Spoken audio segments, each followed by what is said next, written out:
Exatamente, pois, deixa então uma vez mais saudar os nossos queridos ouvintes e internautas deste espaço, o ponto de equilíbrio. Estava eu a dizer antes de responder à questão do Horácio, que é o manager desse espaço, que hoje está na rua, exatamente por causa do funeral do nosso colega Alexandre Neto Solombe, que foi sepultado no Uambo, e então houve esse precalço de regresso a Luanda. O Horácio não conseguiu atingir aqui os estúdios da Despertar Comercial. Mas vamos lá então para a sua resposta. A resposta à sua pergunta. O Horácio, se calhar, está a ser bastante simpático, né? Quando fala da rede viária da Angola, enfim, está a ser bastante simpático, né? Qual rede viária, Horácio?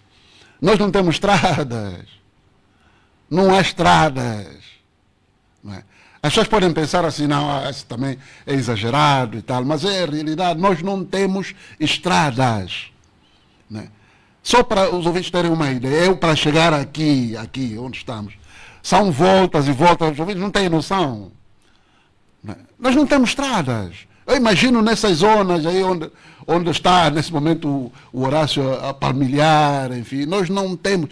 E aí onde temos onde há alguns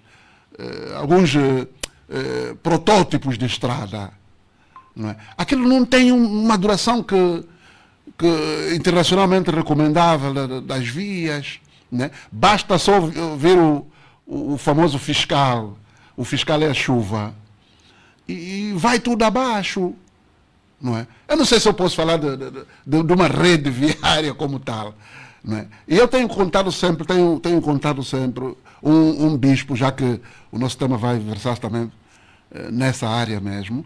Há um bispo angolano que lhe foi questionado qual seria a solução para resolver o problema de Angola, problema econômico, social. E ele só respondia: estradas, façam estradas. Oh, sim, mas qual seria a solução, Sr. Bispo? E ele insistia: estradas. Tá bem? Se nós tivéssemos uma rede viária tal qual está o otimismo do Horácio de Reis, quando me fez a questão sobre a aludida rede viária angolana, se tivéssemos isso, quase que 90% dos problemas que nós vivemos não existiriam. E se existem é porque não temos estradas. Veja, o próprio Horácio de Reis não consegue, aqui, o Uambo são quantos quilômetros para cá? Não conseguiu chegar aqui, o carro teve avaria, enfim, é tudo ligado à estrada. E curiosamente, quando se fala desse aspecto, da questão rodoviária, normalmente não se fala dessa questão das estradas, não é? Quando vamos para a sinistralidade... Mas José, aqui há um caminho que se pode abraçar no sentido de chamar a responsabilidade às empresas e ao governo, porque essas empresas custam muito dinheiro, ao dinheiro de todos nós. É inaceitável que uma estrada, que 1 quilômetro custa mais de $500 mil, tem a duração de 6 meses. Essa estrada que está a ser reabilitada aqui da Santa Teresa, aqui nesse troço para que vai, é um troço importante porque liga quase a parte leste e a parte sul do país. A estrada do sítio onde estão onde se fez a reabilitação, a estrada está degradada. Forma de poder responsabilizar o governo e essas empresas. Uhum.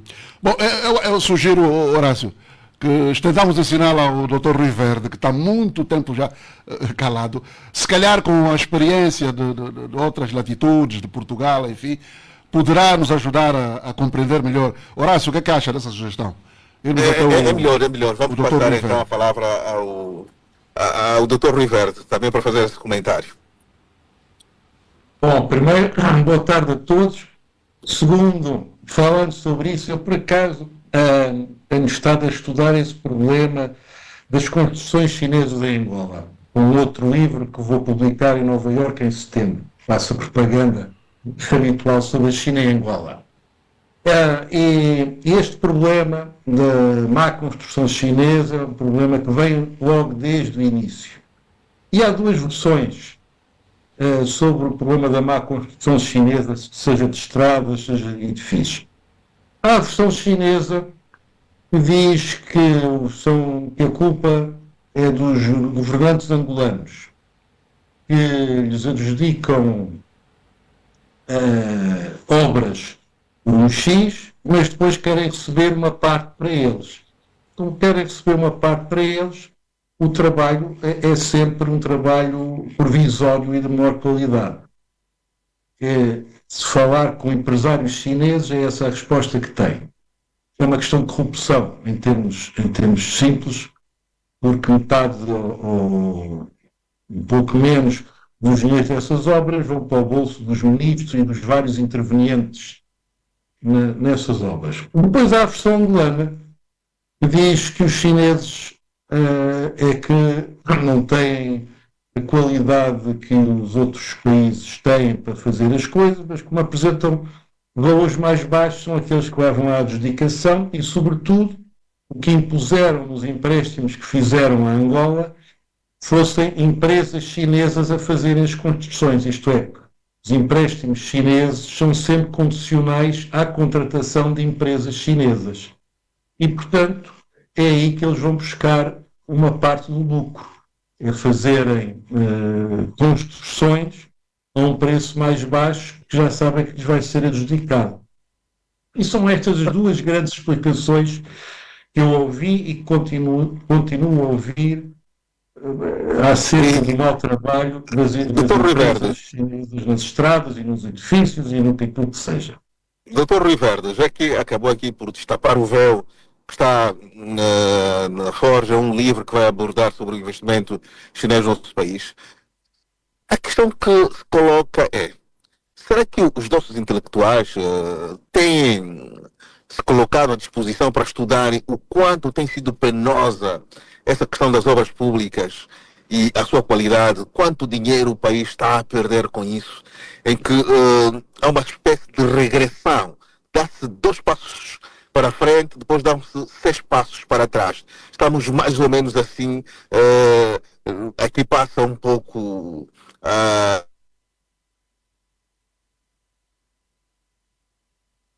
E mais uma vez ficamos sem... Doutor Rui Verde, não sei se conseguiu captar... Ouvi, sim, aprendi sim, a ideia e a resposta é negativa. Tirando a sua voz da América. Mas eu queria... Sim. Horácio, Diga. Não diz. pode continuar, doutor Rui Verde. Ok. Tirando a sua voz da América, que fez umas reportagens sobre esse assunto. Tudo para Horácio. Sim. prejuízo dessas obras mal feitas, nós, mais concretamente a estrada. Sim, Muitas estão identificadas, mas sim, Sim, Manuel José. houve várias reportagens ao longo do tempo, sobretudo na Voz da América, e um pouco menos na Deutsche Welle sobre Manuel José, está à vontade. sim, Horácio, está o doutor Rui Verde. Pode continuar. Está o doutor Rui Verde a falar, nesse momento. Ok. Portanto, é possível fazer esse estudo, não está feito, mas começa-se a levantar um pouco o véu e, como digo, as justificações são estas duas. Corrupção por lado da Angola e mercado fechado pelo lado da China. A China só empresta condicionalmente à contratação de empresas chinesas. E, portanto, a partir daí o jogo fica viciado, não é transparente. São estes os dois problemas, sim, temos muitos genéricos que se identificam nestes financiamentos chineses no passado para fazer as grandes obras, e possivelmente se mantêm e que são a causa dos buracos permanentes. Obviamente não há estradas que passado 6 meses fiquem com buracos, em lado nenhum. Ok? Ok, doutor Rui Verde. Ok. Horácio, A experiência europeia, o que é que diz quanto a essa questão das... Doutor Ricardo, o que é que diz a experiência europeia? A experiência europeia, atualmente, já está tudo muito controlado. Não vou dizer que também não há corrupção, porque há. Essa questão das... A questão é que já não se admite que a corrupção seja visível. Isto é, as estradas têm que estar lá e têm que não ter buracos, porque se tem buracos toda a gente começa a protestar. E além disso, há a fiscalização. E em termos da lei, a fiscalização não é como em Angola, que muitas vezes surge uma empresa que ninguém conhece, que afinal é do primo ou da secretária do ministro e que faz a fiscalização e que não é punida na lei europeia, e portuguesa também. As falhas de fiscalização são punidas quer em termos de indemnização, quer em casos de problemas criminais em termos criminais, isto é, a falta de fiscalização, a negligência na fiscalização é punida financeiramente e, eventualmente, criminalmente, se da falta de fiscalização surgir um acidente com implicações criminais. E aí há punições efetivas pela falta de fiscalização. Hoje em dia, essas empresas são muito apertadas, digamos assim. Há também mecanismos de corrupção, mas são sempre muito mais escondidos do que aqui em Angola, que as coisas são feitas mais às claras, digamos assim. E as estradas existem. Com poucos buracos, digamos assim. Doutor Ribeiro, faz lembrar uma anedota de que um ministro angolano foi a Portugal e esteve com o seu homólogo. Disse, aqui vocês estão muito bem, pá. Quando este regressou para... Disse, tens uma linda casa. E quando este ministro português veio para Angola, ficou muito mais admirado com a casa do ministro angolano. E disse-lhe, mas como é que você admirou a minha casa e a tua é maior que essa? Então o ministro angolano levou o seu companheiro à janela, mostrou toda vez aquele edifício que está aí. O ministro português olhou, não, só vejo o campo vazio. Eu disse, quando seria construído o campo, construí aqui a minha casa.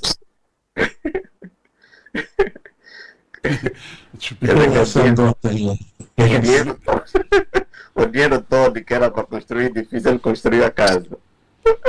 O Chipilica, Eduardo, com as suas.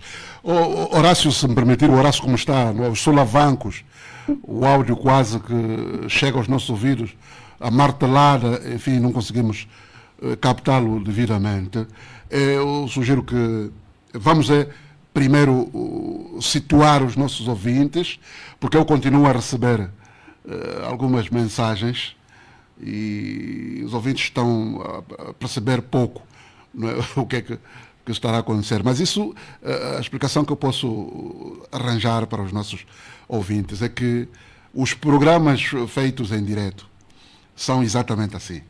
Tem esses percalços, não é? Ainda mais com o nosso sistema de comunicação precário que temos, enfim. Então, por isso é que há esses solavancos.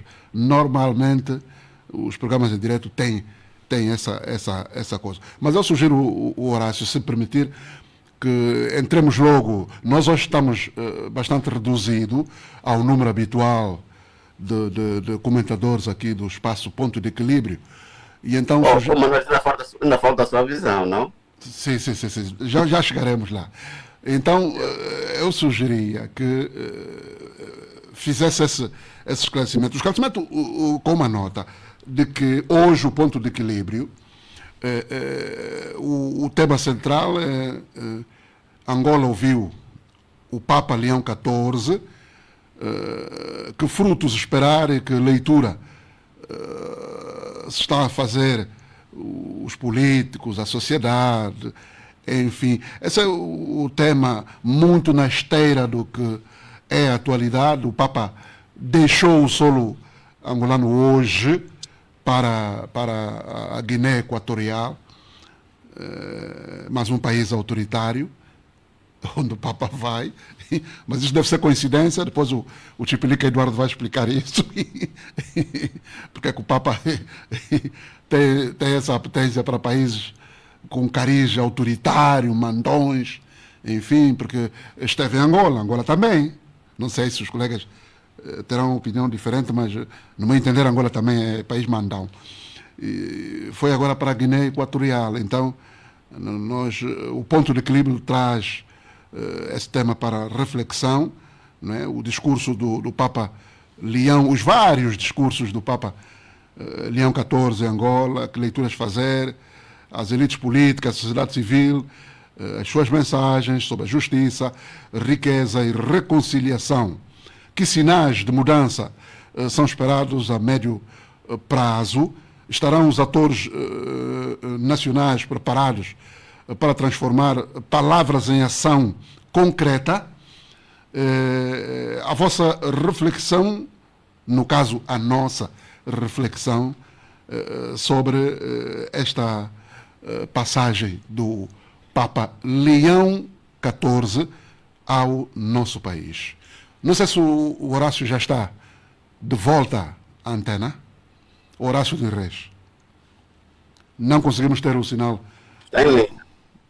Ele está em linha, agora não sei se Horácio, estamos a ouvir. Mas está em linha. enquanto o Horácio não entra, eu vou então satisfazer a curiosidade do Chipilica Eduardo, que me questionava em relação ao meu ponto. É o meu ponto, né, Chipilica Eduardo? Sim, É o meu ponto. E o meu ponto está exatamente ligado ao tema central, o meu ponto prévio. Eu tenho umas inquietações, dúvidas mesmo, que eu gostaria de que me ajudassem a responder, que tem a ver mesmo com o papado da Igreja Católica. Nós sabemos que este Papa, este que veio a Angola, é o 267º, para melhor entendimento, né? O número, eu fiz o ordinal, né? O numeral ordinal. Agora vou dar o cardinal para melhor compreensão, porque há quem não perceba o numeral ordinal, 267º. Estou a dizer que esse Papa é o Papa 267.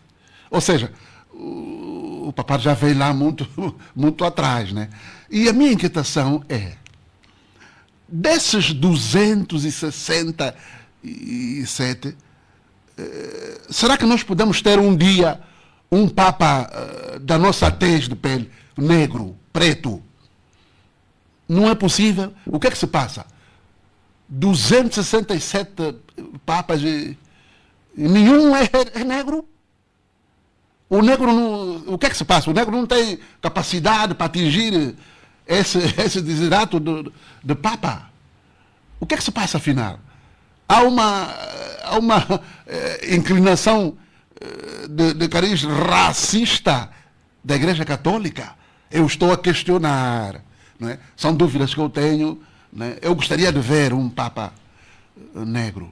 Não é? Porque se o Papa está a vir para países, os países que veio, tirando a Argélia, não é? Que é dali do Maghreb, cima, que também é uma mestiçagem, né, da sua população, são países com população negra, ou preta, como alguém costuma também dizer, Angola, Guiné Equatorial. Então, mas por que no alto lá do patamar nós não conseguimos ver? Não é? O que é que se passa? Talvez os que percebem melhor seria aqui o Frei Angalo de explicar, mas o Frei, ao que parece, não está ainda entre nós aqui. Mas, se calhar, o Chipilica também, o Nelson Custódio, tem um cariz também de religioso, esteve aí no seminário, enfim. Não, o Nelson é pastor. É pastor, né? Então ele, se calhar, também podia nos ajudar a entrar aqui, nos ajudar a entender. Essa é mesmo a minha dúvida, um Papa negro mesmo, Papa preto. O que é que se passa? Nós estamos aqui, na busca que eu fui fazer, ô Chipilica. Eu fui perguntar... Mas, sabe que o modo de eleição é secreto, né? Sim, aí também são outras questões, mas está bem. Eu fui questionar, Papa negro, responderam-me 0. Nunca houve. Depois dizem que houve alguns papas africanos. Fui pesquisar também esses africanos, depois fui ver. Há um Papa que eram chamados de São, que é de santo, né? São Vítor I, no ano 189, é um Papa que dizem ter nascido numa província romana, com as aspas, que no território que hoje é a Tunísia. Dizem que esse Papa nasceu lá, no ano 189, africano, mas branco. Depois temos também um segundo, que dizem que também tem origem africana, é o São Melquíades. Este é de 311, esteve no papado de 311, do ano 311 a 314. Também dizem que nasceu na África do Norte, antigo Império Romano, onde hoje coincide com o território da Tunísia, também branco. E há um terceiro também que dizem que teve origem da África, é o Papa Gelásio, do ano 492, dizem que também ter nascido na África proconsular tunisina, portanto, no mesmo sítio que referidos os anteriores papas que dizem ter origem africana. Mas papas mesmo negro, zero. Chipilique Eduardo. Seria mais. O modo. A justificação que se diz é que o modo de designação ou de eleição do Papa é secreto. Portanto, os bispos, cardeais que devem eleger, reúnem durante aquele período, depois quando existir fumo branco, está designado ou eleito um Papa. As razões não consigo avançar também, mas desta última vez e das duas últimas havia um, acho que é do Ghana, Salvador, que era um dos possíveis, e a imprensa pelo menos falava muito sobre ele, mas na prática também não consigo ter uma justificação sobre essa resposta, sobre essa pergunta. Não sei dizer qual é a razão. Talvez, Dr. Rui Verde, atenção aos nossos ouvintes, nós não estamos aqui a incentivar nenhum cariz racista, enfim, é só uma dúvida que eu estou a apresentar. Não, porque as pessoas às vezes têm interpretações, né? Vão dizer, esse indivíduo agora está aí a querer melhor intérprete é o autor. Levar a questão para o lado racial. É mesmo uma dúvida que eu tenho, mas são 267. Dr. Rui Verde, ajuda-nos, por favor. Esses papas que referiu não eram necessariamente brancos, há quem diga que eram mestiços, porque no Império Romano não se fazia muita distinção de raças, portanto, pelo menos a probabilidade de serem mestiços existe. Quanto ao resto, como sabem que a África subsaariana, ou se quiser chamar negra, só começou a ser evangelizada a partir da chegada dos portugueses no século XVI. Portanto, em termos de história da Igreja, só há 500 anos e não há 2000. E na altura houve logo um cardeal que veio do Congo, que era um dos filhos do rei do Congo, que em Portugal chamavam Henrique, e foi o primeiro cardeal negro e que foi imediatamente, pouco tempo depois da evangelização do Congo. Agora, qual é que é o problema? O problema é esse, precisamente, os cardeais. Quem elege o Papa são os cardeais. E a África ainda tem muito poucos cardeais. Reparar, Angola, neste momento, nem um cardeal tem. Portanto, não tem sequer um eleitor do Papa. Enquanto não mudar esse número de cardeais, a probabilidade do Papa africano, subsaariano, negro, como quiser chamar, ser eleito, é pequena. À medida que se alarga o número de cardeais que façam parte do colégio que elege o Papa, essa probabilidade começa a ser maior. Lembre-se que até os anos 80 do século XX, quase durante 400 anos, todos os cardeais eram italianos. nem era uma questão de ser de outro país, eram italianos. O primeiro que saiu desse tendência italiana foi o João Paulo II, que era polaco. Portanto, começou a haver uma certa abertura a outras pessoas que não sejam italianas. Depois só se mudou de continente com este anterior Papa Francisco, que foi o primeiro Papa fora da Itália e fora da Europa moderna, pelo menos. Depois o segundo é este agora da América do Norte. É possível que o ciclo se vá aumentando e um dia venha um Papa da África, sendo reforçado, mas isso passa primeiro pelo reforço de cardeais africanos, sem qualquer dúvida. Será esta a justificação contra a lei, mas agora já temos aqui um perito na matéria para nos ajudar, que está aí o Frei Angalo.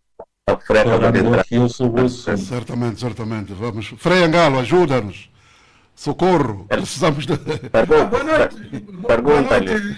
Acabo de chegar, não sei qual é a questão. Eu estou Mas antes de nos responder, Frei Angalo, porque isso decorreu de uma dúvida minha, então não vou impor a dúvida minha ao Frei antes mesmo para entrar aqui no nosso espaço. Frei também deverá estar surpreso. Hoje estou aqui porque o Horácio dos Reis não conseguiu chegar a tempo a Luanda, depois de ir ao Ambo, o funeral do nosso colega Alexandre Neto Solombe. Então eu tive que fazer a vez do Horácio dos Reis aqui, para a estranheza dos nossos ouvintes e internautas. Isso é bom, pá. Isso é muito bom, pá. Isso é muito bom. E então gostaríamos de saber, o Frei, qual seria o seu ponto prévio para hoje. Olha, o meu ponto prévio, porque hoje estamos a falar da carta do Papa, e vai ser muito breve. É só dizer que, portanto, a mensagem do Papa, ela não pode ser vista como fosse uma mensagem para terceiro, porque, no fundo, como a mensagem assim foi, ela foi um pouquinho contundente em alguns pontos.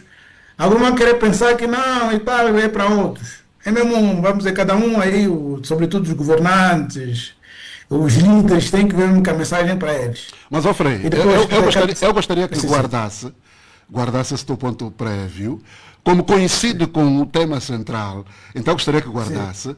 E então, voltávamos à minha dúvida, à minha inquietação. O Chipilique Eduardo não me conseguiu responder, diz que não consegue me responder. A minha dúvida é, nós temos, até agora, com esse Papa Leão XIV, 267 papas. É o que nos dá a literatura até agora. Mas eu fui também perguntar se houve desses 267 papas, algum papa assim com a tez de pele como a minha, como a nossa, Papa Negro. E não encontramos. E o que é que se passa afinal? Negro, da família negroide, acredito que não tem nenhum. Acredito que não tem nenhum, porque do que se fala que era o africano, era de Tebaides, era no norte de África. Não é que o norte de África tem África, não é da África Negra. Sim. Da África Negra não tem nenhum registro de nenhum Papa. E a que se deve isso, Frei Angalo? Há algumas manifestações rássicas na Igreja Católica. A que se deve isso? O negro não tem capacidade de vir para chegar a Papa, não tem fé suficiente. O que é que se passa, em seu entender? É uma questão histórica simples, de geografia histórica simples, porque o cristianismo naquela que é a África Negra, ele chega com a colonização, assim, fortemente, chega com a colonização. Primeiro, acho que vamos tentar fazer uma história rápida. Né? O cristianismo nasce na Palestina, mas ele se desenvolve no norte de África. Estamos a falar de Alexandria, o espaço hoje que é a Argélia e também a Tunísia. Mas depois com as invasões bárbaras e romanas, e depois também com o surgimento do Islã, praticamente o cristianismo morre onde nasceu. Como expansão para o resto do mundo, portanto a falar da África, da América Latina, da própria América lá, da América do Norte, chega com as viagens e também com os processos de colonização. De modo que só nos últimos tempos, por exemplo, começa a se falar Com o Papa João Paulo II se começou a falar da digitalização do papado. Ou seja, sair fora da Itália, não é? Sair sim, sempre quase Itália. todos eram italianos. Quase sempre italianos. Depois, com Francisco, se fala da deseuropeização do papado. Ok?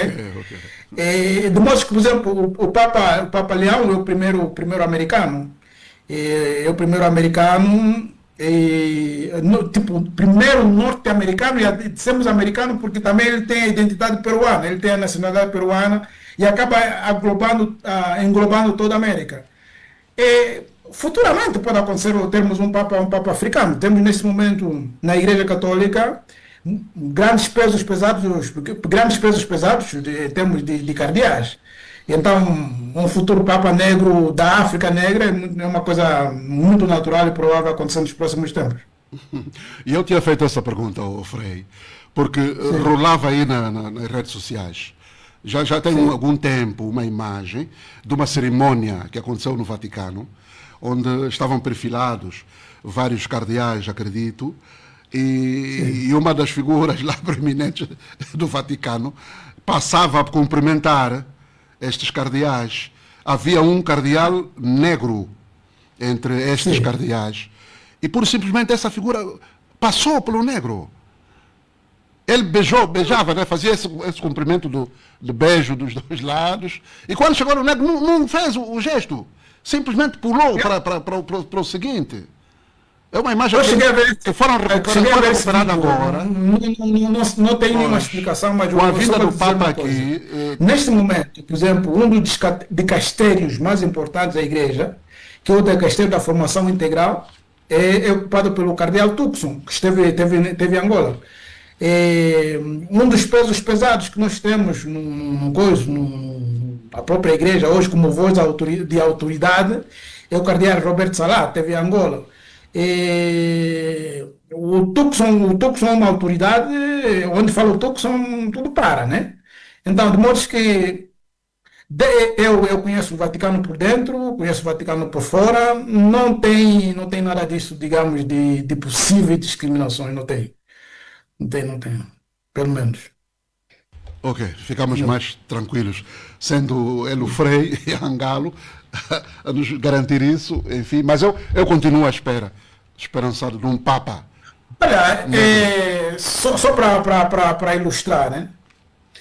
É que as últimas eleições dos Papas surpreenderam até os mais expertos os chamados vaticanistas. Por exemplo, quando foi eleito o Bento XVI, o cardeal Tucson já estava na lista, também era um papável. Quando era o Francisco, o Robert Sala e o Tucson papáveis. Agora, por exemplo, o do Papa Leão, eu vou dizer, assim, podia ser até vergonhoso para nós aqui próximos do Vaticano, que ninguém conhecia este cardeal. Era pouco conhecido, pouquíssimo conhecido aqui, vamos dizer. Eu estou a falar a partir da Etiópia hoje, né? Mas pronto, era pouquinho conhecido em Roma.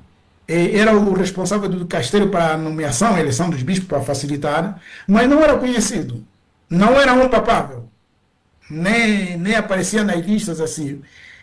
Foi uma grande surpresa. Inclusive, foi difícil reconstituir a biografia dele, né? Foi preciso vir de dentro do Vaticano, porque os jornalistas não tinham matéria. Ok. Frei Angalo, então, como o tempo corre, e o tempo é sempre um recurso não renovável, vamos aproveitar este mesmo tempo, são 18h10, eu não sei se o condutor desse espaço, Horácio dos Reis, hoje, a partir da rua, já está entre nós. Manuel José, já estou. Horácio já está aí de volta. É para ver Horácio. Mas acho que vamos já entrar naquilo que é a essência do tema de hoje. Mas Horácio, deixa só dar para nós, Horácio. É para veres, né? Você anda. O Horácio, quando está aqui dentro, anda a se pôr com o chipilica, né? Do sinal, enfim. Agora hoje estás a ver, né? Como é que é? Você na rua.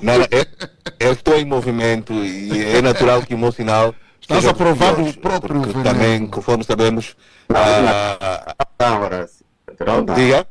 Natural não. Isso é consequência, né? Não, é natural ter um sinal não dos melhores, quando se está principalmente distante dos grandes centros urbanos. Mesmo Chipirica, quando está em centros urbanos, às vezes o sinal não é dos melhores.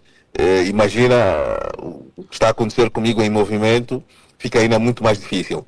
Mas eu queria que quem fizesse a introdução deste tema, são os mais velhos deste painel. Continuamos a aguardar ainda pelas entradas do José Gama, que prometeu que haveria de entrar, e o doutor Nelson Custódio. Mas eu começo pelo doutor Riverdo. Doutor Riverdo, o que é que lhe chamou a atenção em tudo que foi dito pelo Papa Leão XIV? Foi politicamente correto ou acabou por elevar aquilo que normalmente é a liberdade que os papas demonstram quando se dirigem, já que há quem diga que o evangelho é revolucionário, não se compadece com inverdades, com descrições diplomaticamente aceitáveis. Bom, este Papa já se percebeu que é um Papa que é diplomata, mas que é incisivo. Não enrola aquilo que tem para dizer. Não é um Papa intelectual como o Bento XVI. É um Papa que eu diria mais político, no sentido geral da palavra, de preocupação com o que se passa na polis, isto é, com o que se passa na governação. Já vimos isso no caso de Trump e estamos a ver nesta viagem. Ele escolheu precisamente países com pendor mais autoritário, como a Argélia, os Camarões, a Angola e a Guiné Equatorial, e em todos eles foi deixando mensagens muito expressas. Na Argélia, que é um país islâmico, deixou uma mensagem de ecumenismo ou de aproximação pacífica entre as religiões. Nos Camarões e em Angola, o discurso já foi um discurso virado, por um lado, para a parte evangélica e pastoral, mas, por outro lado, também para a parte política de garantir uma boa governação e, sobretudo, uma governação virada para o bem comum, com justiça e sem corrupção. E, portanto, nesse sentido, o Papa deixou uma mensagem clara a um terreno fértil de onde pode sair a mensagem que agora está a surgir da necessidade de haver uma reconciliação política efetiva em Angola. E aí já não compete ao Papa garantir isso, compete ao Papa lançar, na minha visão, essa semente. Não se pode, em todo caso, dizer que o Papa foi líder da oposição. Geralmente os Papas não assumem essa posição. Há exemplos históricos, como uma visita do Papa Paulo VI a Fátima nos anos 60, que foi uma visita contra o Salazar, ou a de João Paulo II a Nicarágua, em que nos lembramos de vê-lo há de estar os ministros jesuítas por estarem ligados a um governo comunista, portanto, ou do Papa João Paulo II à Polónia no final do regime comunista. Portanto, não foi uma visita desse ponto de vista de viragem política da Igreja no país em que esteve, mas foi uma visita de mensagem política ou de semear uma mensagem bastante intensa. Nesse aspecto, julgo que deu força à Igreja Católica para continuar aquele trabalho que tinha começado ainda um pouco, eu diria, amador, com o antigo, acho que foi que se chamou Congresso de Reconciliação, uma coisa desse género. E, portanto, não calcionou o governo, mas foi diplomata. Mas também foi uma vitória para Angola enquanto Estado, porque põe Angola no centro do catolicismo africano, sem qualquer dúvida, uma vez que é a terceira visita de um Papa, mas agradou à oposição porque lhe deu muitas frases-chave de combate, e finalmente é uma grande vitória na Igreja Católica num tempo em que volta a ser disputada por líderes políticos, desde da China aos Estados Unidos. Portanto, nesse aspecto, a visita do Papa, podemos dizer que foi uma vitória celestial. Não sei se esta expressão é... Doutor Riverde, aqui ficou. Manuel José, como jornalista, fez muitas anotações. Quais são as frases que mais lhe chamam a atenção ou lhe chamaram a atenção do que foi dito no primeiro dia e principalmente ontem no encerramento, aquilo que ele disse na província da Lunda Sul? Bom, Horácio, eu vou retomar aqui um epíteto que eu coloquei ao Dr. Riverde num dos programas, acho que é o programa passado, quando eu tinha dito que o Dr. Riverde era excessivamente otimista. Talvez seja a altura para recuperar essa, em relação a essa, talvez a característica do Dr. Riverde, né? Esse otimismo. Eu não sei, quando se fala, por exemplo, de ganho para Angola, enfim, eu não consigo ver, enfim, talvez eu que seja assim, míope. Manuel José, o que eu perguntei são as frases que acham que servem de reflexão, para eu chegar lá. Principalmente deve ser objeto de análise.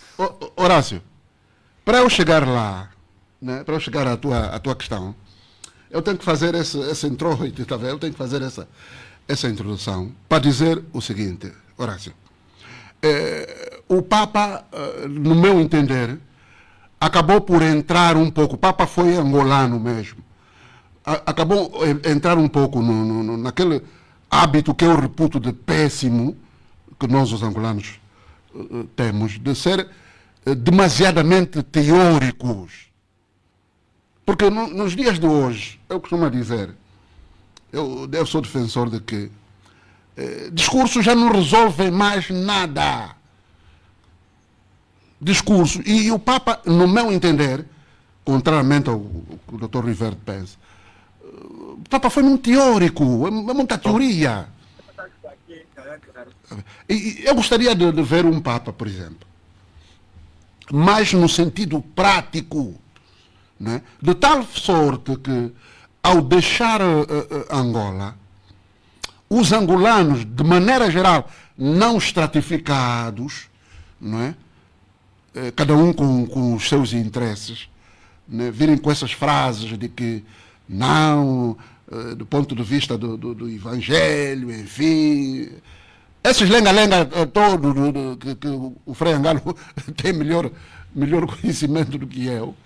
Sim, eu gostaria, do ponto de vista prático, primeiro é o seguinte, eu costumo dividir as coisas no sentido, uma coisa é o objetivo, outra coisa é o propósito. Para eu perceber a vinda do Papa aqui, ele veio para Angola para quê, em concreto?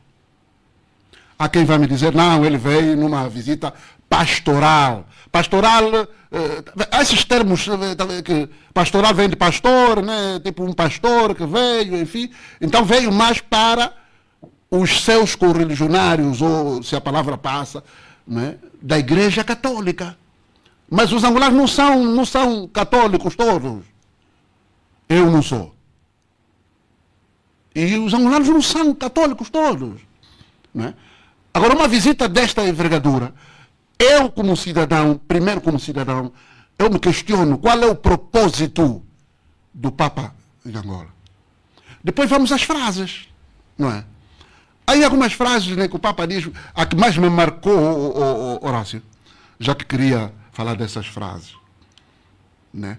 É aquela de que os angolanos têm, não vou parafrasear ipsis verbi, mas ele disse mais coisa, menos coisa, que os angolanos têm uma riqueza e não roubem a riqueza dos angolanos.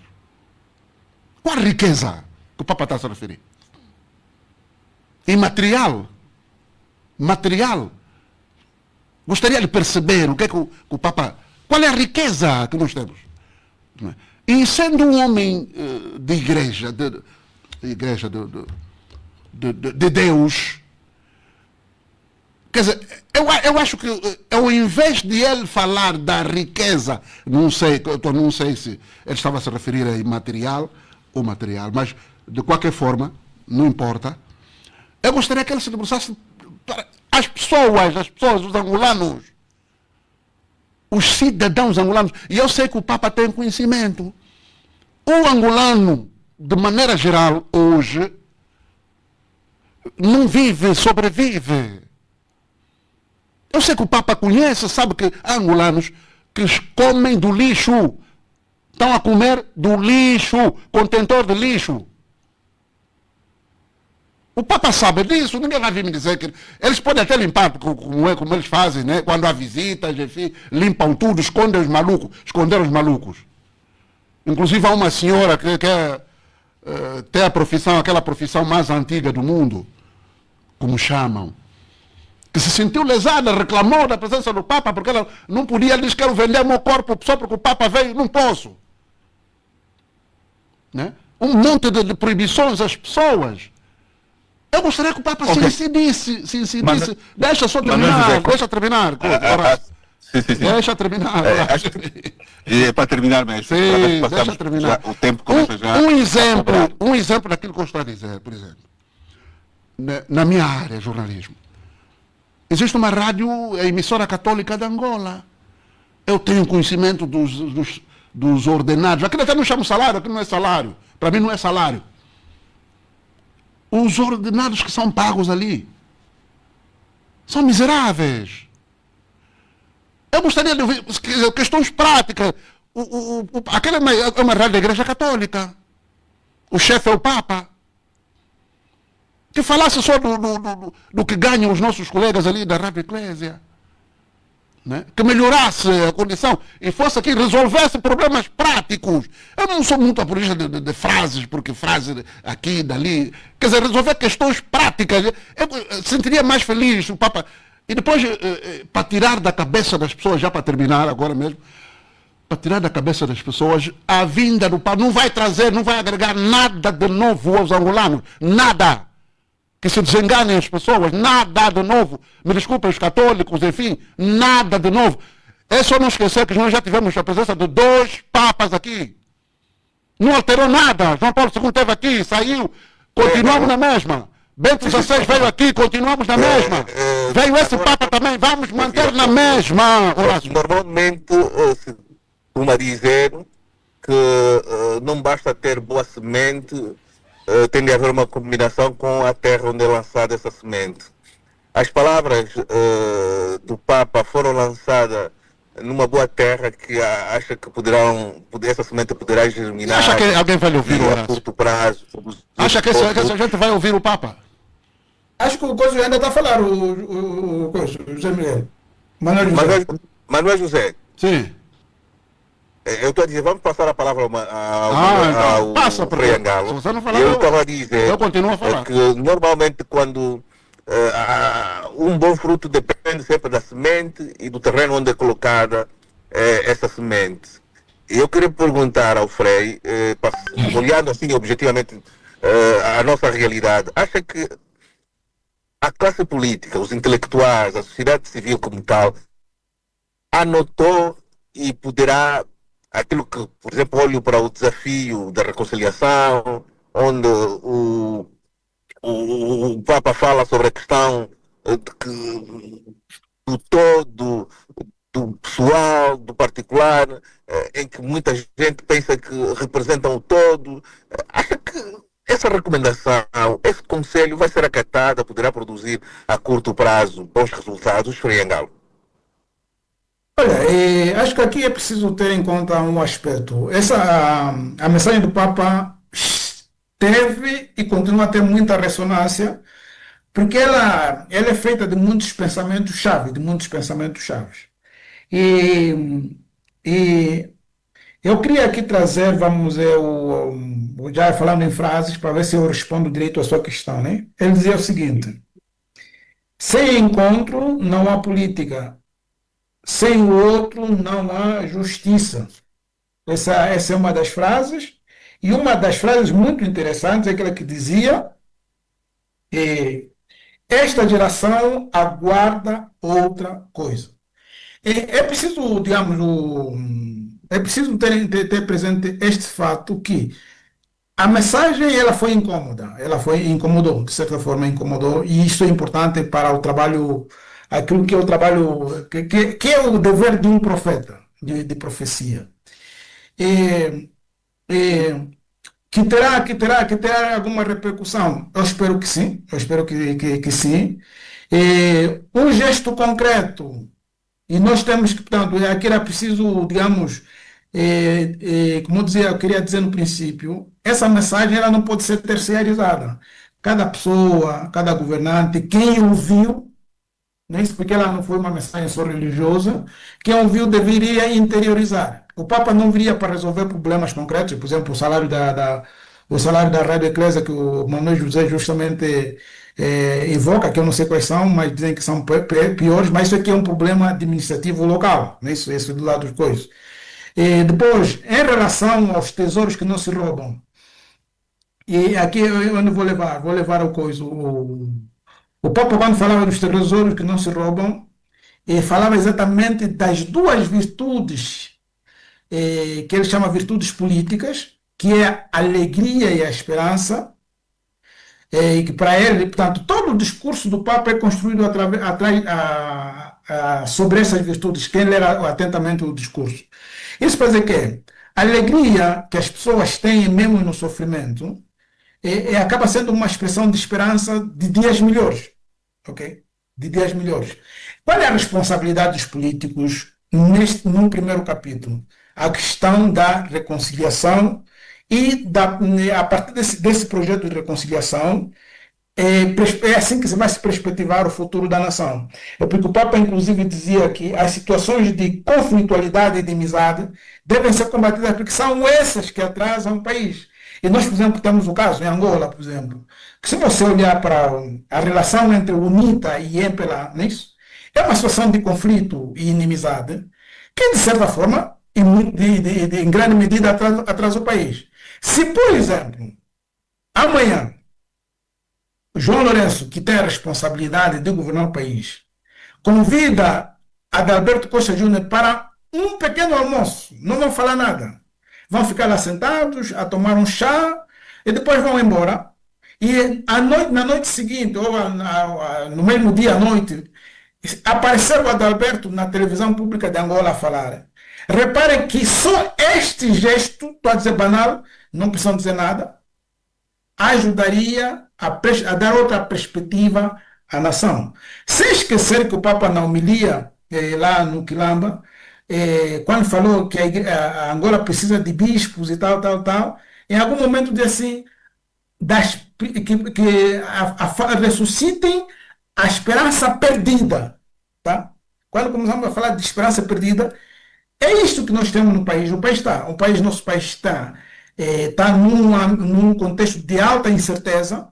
Quando há incerteza, não há muita esperança. Então é muito importante que tanto a sociedade como os políticos, independentemente de serem católicos ou não serem católicos, verem que essa mensagem traduz muito do sentir e do pensar angolano.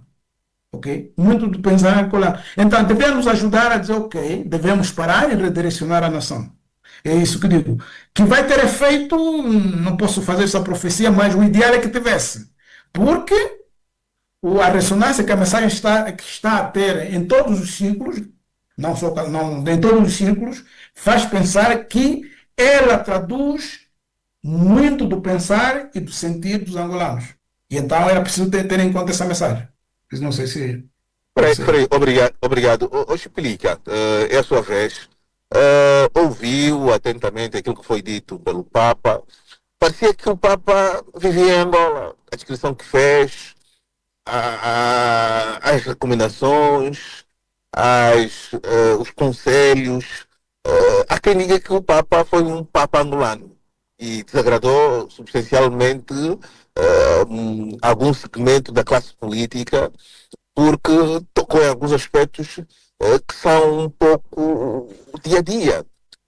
O se achar dono da verdade, o se achar dono da riqueza. Ou seja, há muita coisa que foi dita pelo Papa e vamos lá, ganha essa dimensão por ser a figura da dimensão mundial, o líder da Igreja Católica. Acha que o Papa foi assertivo? Sim, primeiro temos que parabenizar a imprensa pública, sobretudo a TPA, que conseguiu fazer uma cobertura, uma das melhores coberturas, até no avião, depois pelo menos no regresso do Papa. Acho que vocês jornalistas podem ter potencialidades, Horácio. A vossa classe, com um pouco mais de liberdade, pode fazer muita coisa. E constatamos que a televisão, afinal, tem condições de fazer coberturas em qualquer parte do território angolano, independentemente de quem estiver a presidir alguma coisa, algum acontecimento, em tempo recorde. Não sei como é que, voltando para a nossa calamidade em Benguela, passou despercebido. Isso é um aspecto positivo. A outra, mas temos que ser intelectualmente honestos em dizer que teve maior dimensão pela qualidade da instituição Papa. Porque existem em Angola vozes discordantes, vozes que já se levantam há anos sobre muitas situações, e mesmo a CIAS, pelo menos a nível dos pronunciamentos públicos, tem direcionado para esse caminho. Portanto, o palco que se deu ao Papa demonstrou claramente que nós precisamos nos libertar em termos de liberdade de expressão. A liberdade de expressão e a liberdade de imprensa não devem continuar a ser combatidos. O mínimo que o Papa pediu entre nós é ouvir e aceitar a convivência na diversidade, a unidade na alegria e na dor, a valorização da vida e da dignidade das pessoas. Pronto. São fatores muito importantes. Mas se você olhar para o próprio discurso do Presidente da República naquela cerimônia e depois, na sequência das intervenções públicas dos nossos servidores, parece que foi uma conversa, foi um alerta que, que mesmo o Face diz que não quer fazer profecia, mas sabe mesmo que entre nós que isto não vai resultar na mudança, na estrutura e na essência da concessão, quer do poder político ou do regime atual existente em Angola, que está fixado na manutenção do poder. E se fizermos até se acreditarmos, por exemplo, aquilo que o Ernesto dos Santos Liberdade é pré-candidato no manifesto pré-eleitoral de pré-candidatura que faz esse alerta também, que é a questão de que não se está a ler os sinais do tempo. Portanto, o que está a acontecer, para nós estamos aqui a analisar, estamos a ver o país de uma outra forma. Mas os outros, teimosamente, estão a observar de uma outra forma. Não se espantem que daqui a dias vamos ter um discurso de que está tudo a correr bem, está tudo a caminhar com conformidade, o país está bom, não há nada de mal. Portanto, e deu aqui uma mensagem, por um lado, a questão dos excessos da juventude, mas alertou efetivamente que essa geração é a geração da mudança. Mas esses alertas não estão a ser verificados. Portanto, por isso é que vamos ter não tenhamos dúvidas de que esse discurso, infelizmente, não vai surtir os efeitos.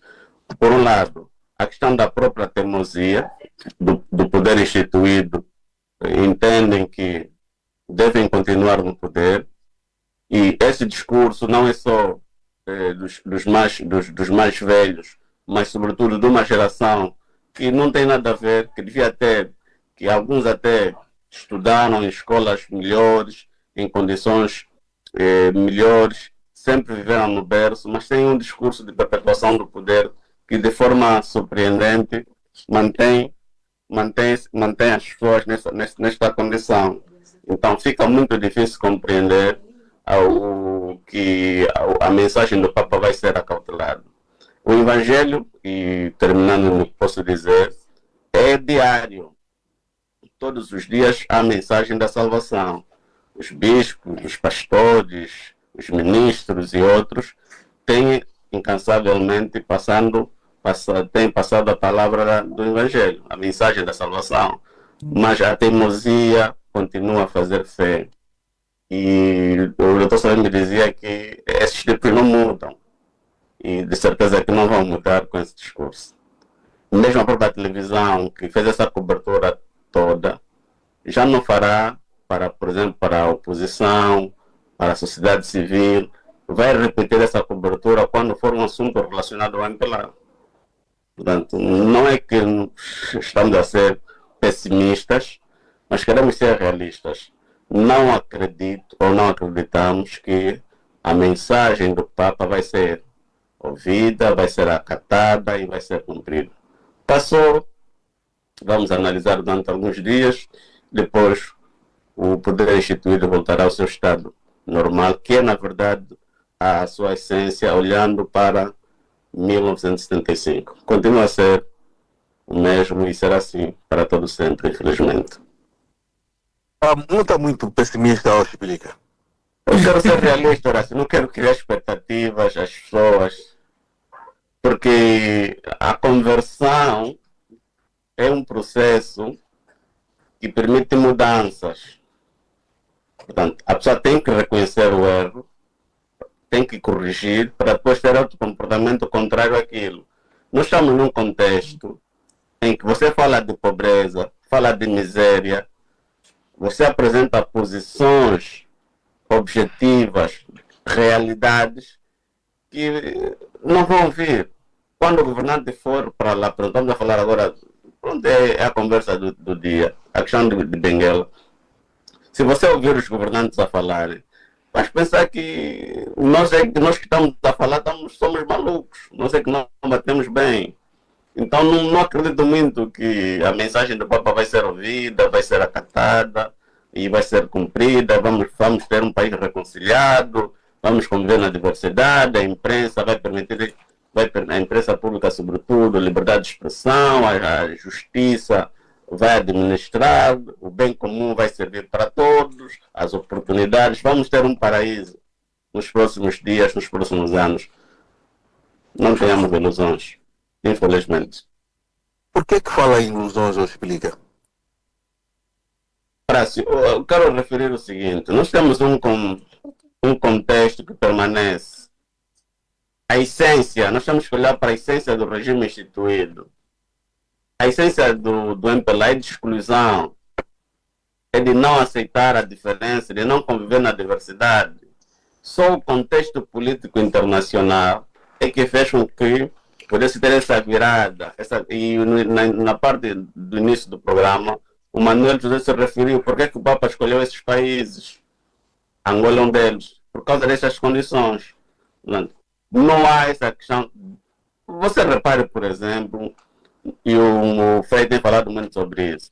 Essa situação de Benguela, num país que se quer governar para as pessoas, que se quer servir, acha que haveria esse desleixo todo que estamos a assistir? Ok. Doutor Riverde, o Papa fala da necessidade de se olhar com maior atenção para os mais pobres. É uma mensagem que praticamente caracteriza aquilo que é a doutrina social da Igreja. Mas na prática também existe alguma prática da própria Igreja que acaba por contrariar, ou seja, as alianças que a Igreja vai estabelecendo, principalmente para o caso angolano, segundo alguns analistas, retiram esse espaço de maior pressão e de maior legitimidade de exigir maior transparência na gestão do patrimônio público. Bom, vamos por partes. Em relação ao impacto da visita do Papa. O Papa não vem a Angola fazer uma revolução, não é um Che Guevara.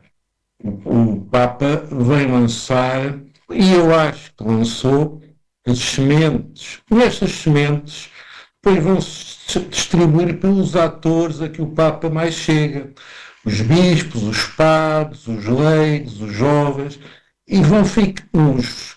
Há muitos, por exemplo, Albino Paquisi, membros da sociedade civil, que seguem mais a Igreja. Há muita gente que andava ou que andaria um pouco sem saber a sua bússola, e com o Papa passa a ter uma orientação.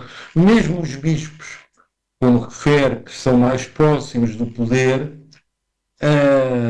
e estão habituados a um certo trade-off, isto é, uma espécie de negociação de vantagens económicas com o poder, passarão a ter mais cuidado porque percebem que os ventos agora são um pouco diferentes. E eu quero chamar a atenção a 2 visitas passadas de papas que têm precisamente esse efeito de galvanizar a Igreja num sentido de evolução do regime. Foi a visita do Papa Paulo VI a Portugal em 1967, a Fátima, que foi muito mal recebida pelo Salazar, mas que levou posteriormente à saída do cardeal Cerejeira, que era o amigo de Salazar da liderança da Igreja Portuguesa, à nomeação de um cardeal, podemos chamar reformista, e ao reposicionamento da Igreja face ao Estado de Salazar e a servir já de ponte para o 25 de Abril. E esta viagem do Papa Paulo VI foi muito importante para lançar essas sementes e o equipar um pouco à viagem que o Papa Leão faz agora a Angola. O mesmo aconteceu com o Papa João Paulo II, na visita à Polónia, ainda no tempo da ditadura comunista de Jaruzelski.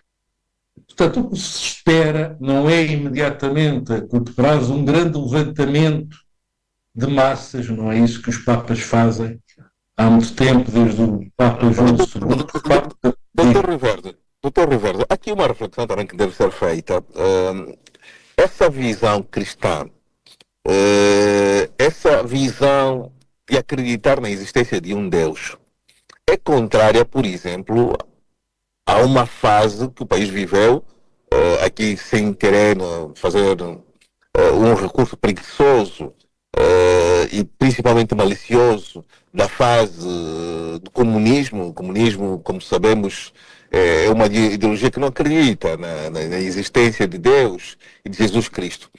Acha que o próprio MPLA fez a reconversão, se transformou, e o comunismo deixou de ser parte da essência e da crença desses homens que governam o país desde 1975? Bom, a resposta não, é mais complicada que isso. Em termos de comunismo, o MPLA ainda é um partido de organização comunista, em que o princípio do centralismo predomina, o princípio do partido-Estado na prática predomina. Agora, tornou-se um partido pragmático. Eu diria que lhes é mais ou menos indiferente se acreditam em Deus ou não. Se lhes é conveniente para ganhar as eleições estar no poder acreditar em Deus, pois acreditarão. Se não lhes é conveniente, não acreditarão. Não penso que as questões de fé tenham qualquer relevância para a luta política. Eu situo estas questões religiosas não em termos de fé, mas em termos de pura luta política. E nesse aspecto, o MPLA, na primeira fase, como se sabe, nacionalizou os conventos, ocupou, julgo que até aquele convento de Fátima, não é, em Luanda, que o Papa visitou, foi primeiro ocupado pelo MPLA e só muito tempo depois, em ruínas, é que foi dado à Igreja. Portanto, teve essa fase. Agora tem uma fase que eu diria de coexistência pacífica com a Igreja.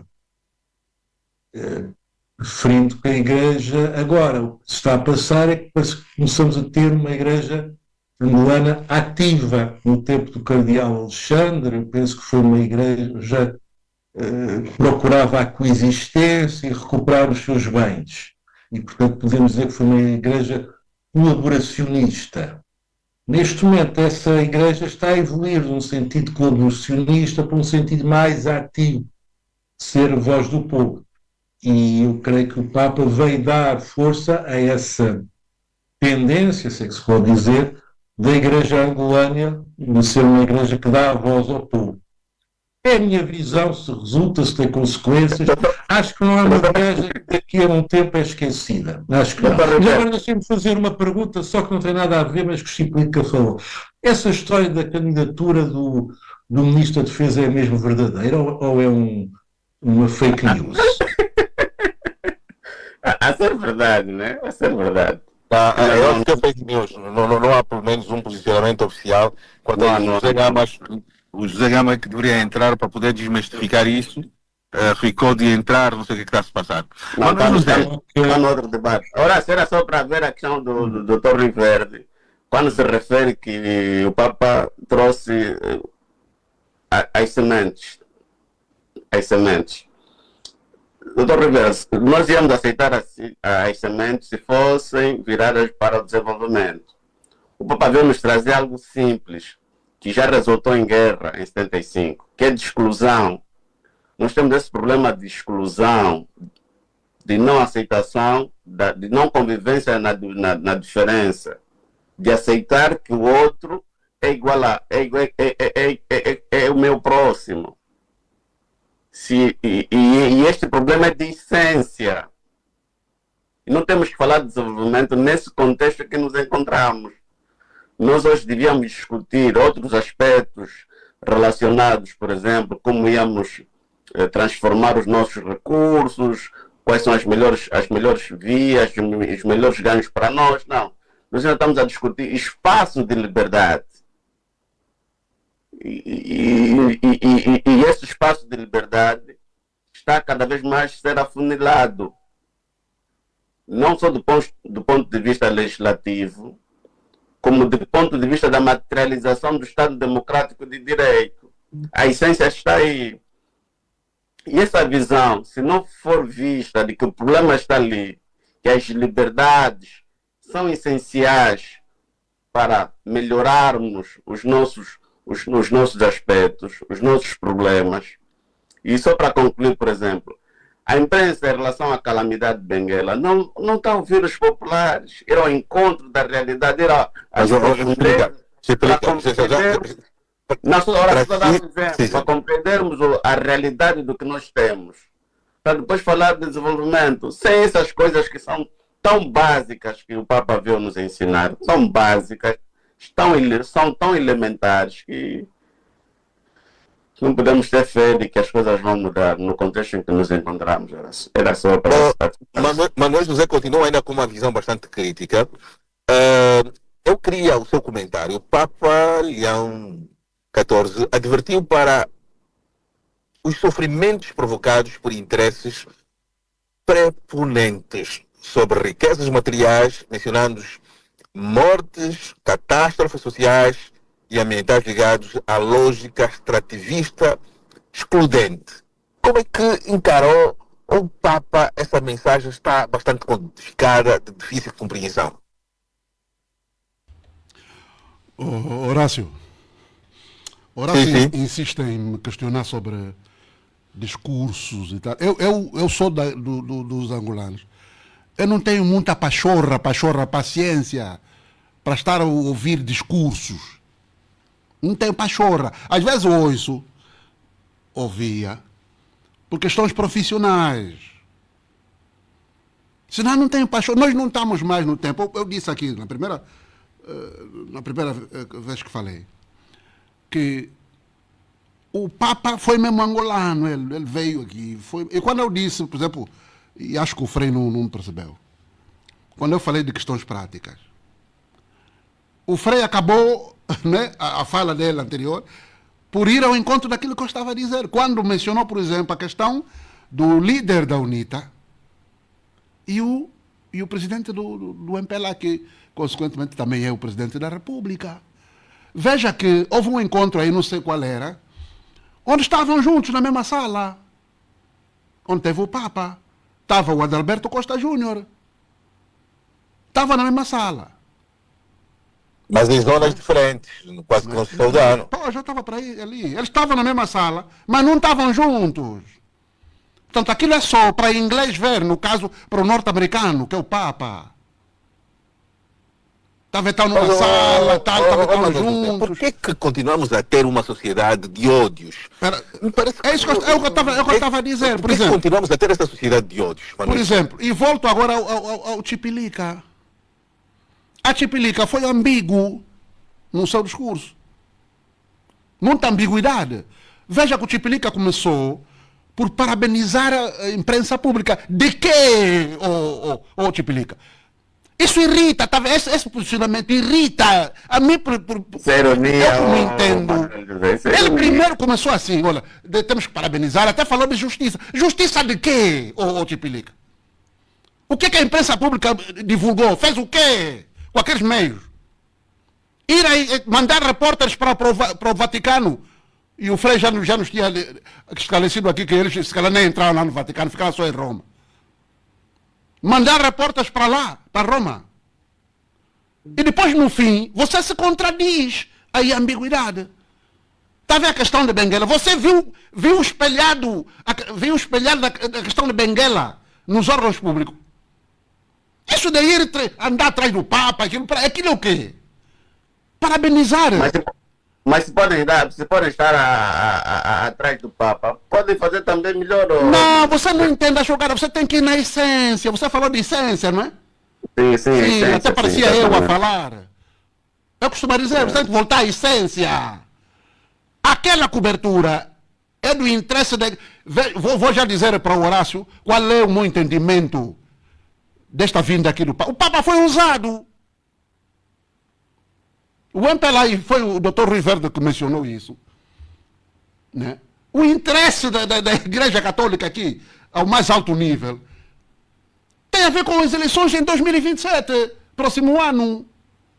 Tem a ver com a basílica que eles construíram e deram à igreja, que está metendo agora os bispos todos mansos. Tem a ver com esse ganho. Por isso é que você, quando vai ouvir a imprensa... Você ouviu quem na imprensa pública que você veio parabenizar aqui porque cobriu tal, cobriu o quê? Você sabia que muitos jornalistas ficaram sem fazer a cobertura porque foram excluídos? Você sabia disso? Mais de 100 jornalistas não foram credenciados porque o credenciamento, ao invés de ser do centro de imprensa que é que faz essas coisas...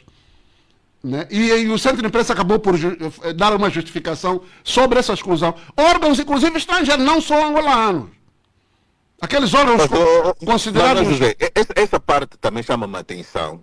Por que eu aqui tenho muita dificuldade de compreender as nossas autoridades, eles, principalmente para os órgãos nacionais, e essa visita é uma visita também de Estado, porque o Papa também tem essa dimensão. Mas a parte do credenciamento foi dada a responsabilidade à Presidência da República. Sim. E a Presidência da República escolheu a dedo, como sempre. Claro. O Presidente da República é alérgico à imprensa que não seja aquela controlada.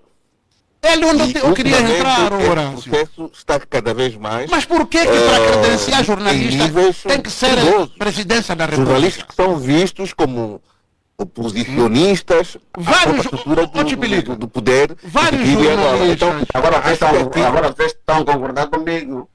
Sim. O problema é de convivência, de não, você tem que perceber. Nós só estamos aqui.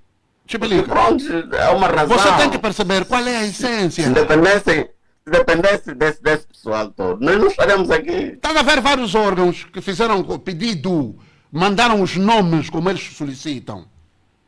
Mandaram os nomes. Até o dia da chegada do Papa, esses indivíduos estavam no centro de imprensa Aníbal de Melo, à espera de credenciamento para fazer a cobertura. Não receberam até hoje, não fizeram a cobertura. Sim, Frei. Uma inquietação pessoal nisso para essa situação que o Manuel José levantou, do credenciamento dos jornalistas. Quer dizer, foi o governo que fez, e não, digamos... Sim. Foi o governo que fez o credenciamento. Nós, pelo menos, remetemos e na altura do credenciamento não recebemos. Infelizmente... Quer dizer, é uma coisa que eu não consigo perceber, porque devia ser Acho que devia ser a SIAST a coordenar isso. Não, Não, sei, não, né? não foi a SIAST. O credenciamento Não, foi mas jornalista suplente. a sua experiência de jornalista, o que é que Devia sugere? ser a SIAST, porque quem é o dono, vamos lá, porque Do a evento. visita é acima de tudo pastoral. Quem deveria assumir isso é a SIAST, mas a SIAST foi colocada nesse aspecto, portanto, falo com propriedade, a SIAST foi reduzida em segundo plano. Quem assumiu na parte do credenciamento foi a Presidência da República, mais concretamente. O Ministério só entrou ali só para, como se diz, para o inglês. Não, o na Ministério prática, aí não tem voz, do Horácio. Não tem credenciamento voz do do jornalista foi a Ministério. Presidência da República. Isso é uma coisa grave, uma coisa grave. Portanto, não, se não era para, vamos dizer, compreender essa inquietação do Manuel José. Não, mas, Frei, a Despertar não está credenciada para a presidência, Ah? nem para esses eventos. A Despertar não tem sido credenciada. Não, estou a dizer para. Parece- Esse é evento da igreja, né? Isso é evento da igreja. Evento da igreja, sim. Não devia ser o governo a credenciar, quer dizer. Então há muita coisa que precisamos de debater, porque Frei, de fato não tem sentido nenhum. Para perceber isso, Frei, é aquilo que acho que o Horácio que disse. Desculpa, eu queria O saber Horácio essa é introdução só para esclarecer. o Horácio é que disse. Isso aqui está errado. Pessoalmente acho que está errado, né? Está errado, completamente errado. A igreja aí também. Alguma coisa não está funcionando bem na nossa igreja, honestamente. Não, a igreja foi usada, é o que eu disse no início. Aqui o objetivo, o propósito do atual regime no poder é eleitoral. Sabe que a coisa,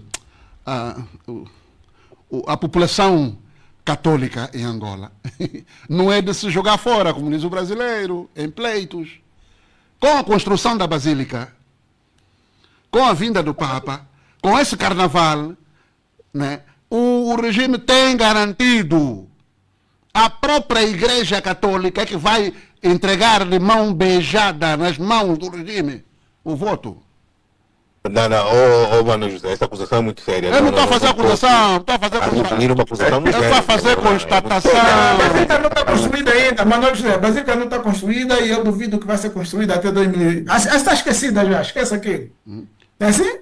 A passar a visita do Papa, aquilo vai ficar na poeira. Não, Sim, mas você não. O Frei está a ouvir o que é que os bispos estão a falar. Até bispos que normalmente têm posições muito severas contra o regime.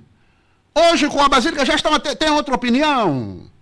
É só ficar não tem atento. Basílica lá no Mushima, mano. Sim, não tem nenhuma pedrinha, isso é o não que o tem Frei está a nenhuma. dizer. Não tem nada. Só o arranque mesmo da Basílica. Eu sei que aquilo não está. Se a estrada daqui também não está. A Basílica vai estar como? O problema é o propósito dele. O que é que ele quer com aquilo? Não é?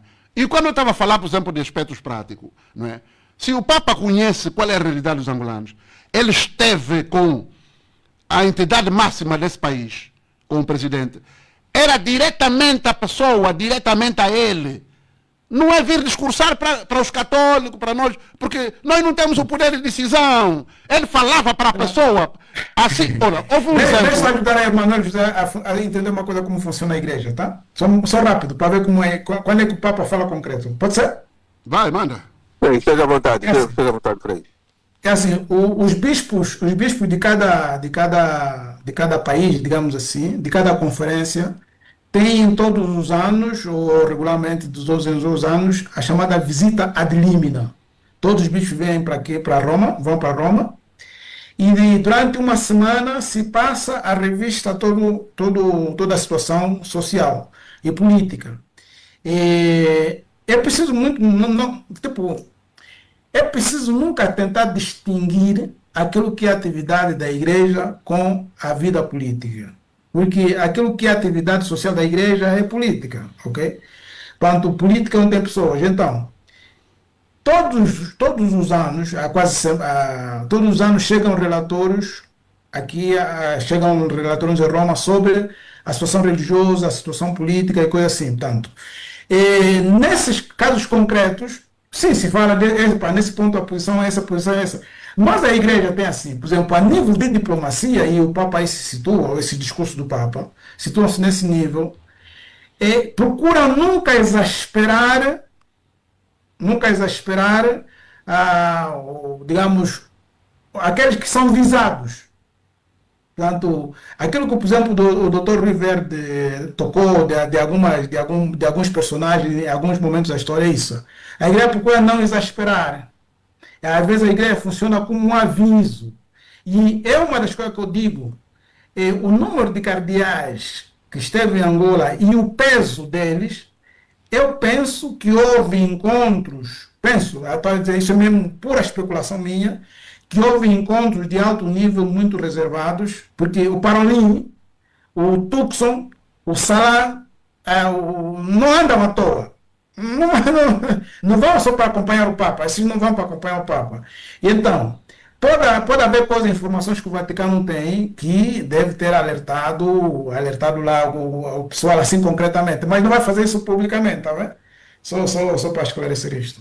Mas, Frei, acha que a igreja angolana precisa ser revolucionada, tal como aconteceu em alguns países em que depois Roma teve de intervir, de fazer alguma revolução, por sentir que a classe dirigente está com vícios que comprometem os princípios e os valores da igreja? Olha, sim. Vamos esperar, atenção, vamos esperar. O Papa esteve aí, conseguiu captar a realidade, poderemos ter mudanças, poderemos ter nomeação de novos bispos, possivelmente, deslocações, porque é assim, portanto, uma coisa é você ler um relatório, outra coisa é você entrar em contato com a realidade. O Papa teve encontros privados com personagens, e é muito diferente de você ler só um relatório. Então, a questão da corrupção, por exemplo, a questão da corrupção em Angola, okay, da corrupção tanto no governo como dentro da igreja, sabe-se que há corrupção. Por isso é que você vê a questão da nomeação dos bispos, isso já é minha farinha do meu saco, ela é muito criteriosa. Por exemplo, você se reparar, os últimos bispos nomeados em Angola não vêm de cidade, porque vêm lá das periferias, lá dos matos, aqueles padres que trabalham com as comunidades. Porque percebe-se que existe em muitos segmentos da igreja uma espécie de promiscuidade com o regime, isso percebe-se, ok? E é preciso não negar isto, E quando você chega a essa situação em que, esse é o caso identificado dos jornalistas credenciados pelo governo, numa atividade da igreja, calma aí já, alguma coisa não está certa. Muitas coisas que aconteceram aí, com certeza vão estar na ressonância do balanço da visita do próprio Papa. Porque não é se acabou a visita e chega aqui em Roma e esqueceu. Não fazem isso, né? Doutor Riverde, há sempre essa preocupação, vamos lá, depois aqui o Frei acabou por dizer que isso depois haverá balanço, não balanço, e o Manuel José insiste nessa tese de que haverá ganhos políticos. Fica com essa percepção não, também. Atenção. Atenção, Horácio, não me coloca a palavra na boca. Eu disse que haverá ganhos. Eu? Não. Eu estou aqui a fazer uma dedução. Manuel José disse que isso, o partido no poder vai tirar dividendos políticos com base nos desafios políticos que se avizinham. Não foi isso? Já está a tirar. Então por que você acha que ele excluiu os jornalistas? Se é o Papa que veio, está a excluir jornalistas por quê? Se está o Papa, né? O elemento da fé, a pessoa da fé, por que está a excluir? Há jornalistas que foram prejudicados. Não conseguiram fazer a cobertura. Daquilo que o Chipilica está dizendo. Não é verdade. Não tem nada a ver com liberdade nenhuma. Não há liberdade nenhuma. É o que eu estava a dizer.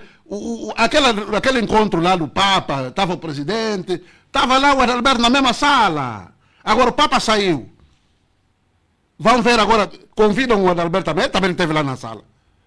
Alguém viu convidar o Adalberto? Não, vamos lá, aquilo que o Frei Angalo comentou aqui. Ele vai lá na televisão que o Chipilica está a bater palma. Mas o Chipilica já disse que aquilo foi uma forma irônica, que ele é uma abordagem irônica. Não é da ironia, ele disse mesmo, está bem. Não é ironia, haverá uma espécie de colheitas, o governo poderá, o partido no poder, o MPLA poderá tirar dividendos políticos em 2027, Em 2027 não acredito, mas obviamente que um governo de um país que é visitado pelo Papa tira sempre dividendos políticos. Basta ver as fotos do Presidente da República a receber o Papa, do Presidente da República a dizer adeus ao Papa. Esses dividendos existem sempre. O que nós temos que ver é, além dessa parte dos dividendos, o que é que o Papa transmitiu diplomaticamente, e é nesse aspecto que eu falo na sementeira. O Papa não veio cá dar a vitória ao MPLA em 2027. Pelo contrário, digamos assim. Em termos de Estado angolano, obviamente que o Estado apresenta esta viagem como uma vitória, isso é evidente. Agora, o que me parece é que ele está a reforçar o que podemos chamar as tendências mais reformistas do clero angolano e de todos aqueles milhões de pessoas que colaboram com a Igreja Católica. E, nesse aspecto, não é uma vitória para o governo. Temos que ver ao nível do simbolismo imediato e daquilo que vai significar a pouco e pouco. E bem se vê em todas as reações, o que as reações referem sobre o essencial das palavras do Papa sobre o outro, a corrupção, a exploração das riquezas e por aí adiante. É essa a mensagem que, depois de depurados vários discursos, está a ficar. E certamente é a mensagem. Diga. Mas há quem diga que quem poderá, e se assim houver uma estruturação, quem poderá tirar maiores dividendos é a própria oposição, porque o Papa teve um discurso muito mais alinhado naquilo que tem sido o discurso da oposição. A oposição pode tirar dividendos porque tem várias referências no discurso do Papa que vão de encontro às teorias da oposição. Isso é evidente. E julgo. Sim. Dr. Riverde, eu vou fazer uma pergunta e acho que depois vai ser extensiva para os demais, apesar de não sei se o meu sinal hoje está a chegar em perfeita situação. Está a chegar, ok. Acho que já estou numa zona com uma internet razoável, ainda assim. Dr. Riverde, uma questão que eu queria que me respondesse em um minuto, depois vou colocar a mesma pergunta ao Frei. Por que o angolano tem dificuldade de conviver na diversidade, tal como o Papa apelou para as pessoas conviverem na diferença, se respeitarem? Por que o angolano tem essa dificuldade?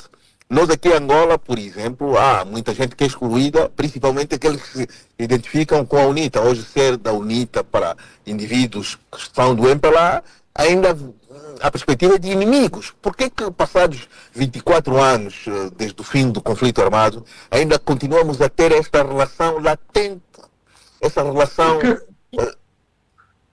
quase que de aniquilamento entre, principalmente o MPLA, que era retirar da cena política quem está ligado à UNITA? Houve uma guerra de 20 e tal anos, que foi uma guerra destrutiva, e no final foi resolvida com uma mera vitória militar. Vamos lá ver. O famoso arquiteto da paz não foi mais que uma vitória militar que tolerou que houvesse uma oposição minimamente formal, mas não nos passou pela cabeça que vão perder o poder devido a eleições, porque na visão do MPLA o poder deriva-lhes da vitória da guerra, é uma espécie de legitimidade pelo sangue. E essa ideia de amigo e inimigo ainda não passou, porque na realidade nunca foi ultrapassada no acordo de paz, entre aspas, que o José Eduardo Santos fez em 2002 e em 2003. Basta ver que todas as situações, a começar pela Constituição, são imposições do MPLA sempre. Portanto, mantém-se essa lógica amigo-inimigo, que é a lógica que permite manter o poder do MPLA para sempre, entre aspas. A partir do momento em que se perde a lógica amigo-inimigo, as pessoas do MPLA já não temem o inimigo e já podem ir votar no inimigo, digamos assim. Faz parte da sobrevivência do MPLA como partido de poder cultivar essa lógica. confere. essa narrativa. Frei Angalo, a sua opinião a propósito? Olha, aqui tem uma coisa engraçada. No Novo Jornal, diz o seguinte: se este destaca apelo do Papa à reconciliação, MPLA diz que já há reconciliação e UNITA discorda.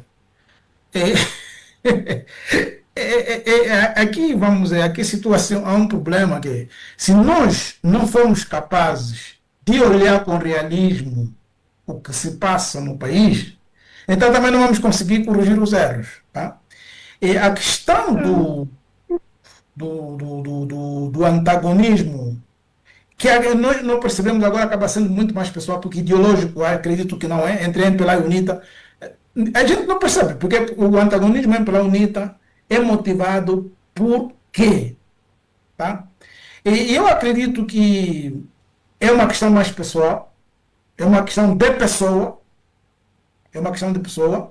e que pode ser ultrapassada só também mudando a pessoa. Mas mudando radicalmente a pessoa. Mas nós, se tivermos que olhar, no MPLA houve mudança de liderança, na UNITA houve já 2 mudanças de liderança.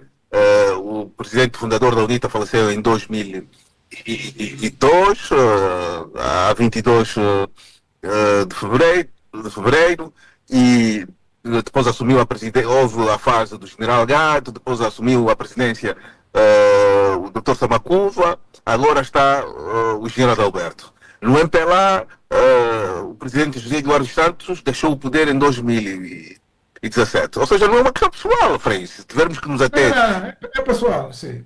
Mas é pessoal de quem? Quem são essas pessoas? Então são várias pessoas. Vou chegar aí. Primeiro que temos que descartar é o problema de dizer que os angolanos têm dificuldade de convivência. Isso não é verdade. O angolano, como povo em geral, não tem problema de convivência. Porque você vê, desloca-se de norte a sul, de este a oeste, casa à toa, casa onde quiser, morre onde você quiser e não é problema nenhum. Okay? E nesse aspecto não podemos imputar os problemas de convivência entre os políticos à sociedade. A nossa sociedade, em grande medida, é magnânima, estou a falar de grande coração. E quando eu digo que é problema pessoal, não podemos esquecer, por exemplo, neste caso, o José Eduardo Santos poderia estar a arrastar o histórico dele como presidente do MPLA desde os anos e tal. João Lourenço, quando entra, ele sabia o que é que o país queria. E no seu primeiro discurso, aquelas pessoas que acreditaram, eu honestamente nunca dei grande importância, porque sempre pensei assim, ele esteve sempre aí e nunca disse nada. No primeiro discurso, João Lourenço foi ao encontro daquilo que as pessoas esperavam e daquilo que as pessoas acreditavam. Okay? É que durante a caminhada começou a andar à toa e a tomar um caminho simplesmente completamente contrário àquilo que ele se propôs no início. Okay? E aí você tem identificado o caso de ser pessoa. Okay? Porque se, por exemplo, porque assim, o líder determina a direção do seu partido. Nós temos um modelo comunista, o mal do comunismo qual é? Querer controlar absolutamente tudo, e este que é o modelo que o MPLA ainda tem. E por isso o país não vai para lado nenhum. E então, se João Lourenço, sendo concreto, se João Lourenço seguisse aquilo que ele tinha percebido, ou que ele continua a perceber que é o que o povo angolano acredita, que são as ânsias do povo angolano, o país teria outro rumo. Olhando para a UNITA, concretamente, já que você já falou das mudanças na UNITA. A UNITA, de certa forma, nós podemos criticar em casos muito pontuais, mas, no geral, a UNITA conseguiu fazer um caminho, fez um caminho, eu diria, de maturidade política. A palavra pode ser feia, mas pronto, talvez não seria eu a dizer isto, mas a UNITA conseguiu, porque não é fácil você passar de um grupo de guerrilha para um partido político e continuar vivo e forte. A UNITA não enfraqueceu nessas mudanças todas, ela continua forte. O que quer dizer que algum processo interno positivo, muito positivo, está aí, porque a UNITA tinha tudo para falir. Okay? Depois, a última eleição entre digamos, A última eleição da presidência da UNITA entre o Adalberto e o Massanga, né? Sim, sim. E o Massanga, ao menos a mensagem externa, com todos os diatribes que houve internamente, mas a mensagem externa final foi muito positiva, ok? E Adalberto, depois feita a eleição, estendeu a mão ao Massanga, e o Massanga está aí tranquilo a fazer o seu trabalho como membro do partido, digamos assim, mesmo, pode-se dizer isso, né? Como militante do partido, e não se meteu contra o presidente do partido, quer dizer, ele alinha com o presidente do partido. Amanhã, se o Massanga voltar a concorrer, tranquilamente. Isso mostra alguma maturidade.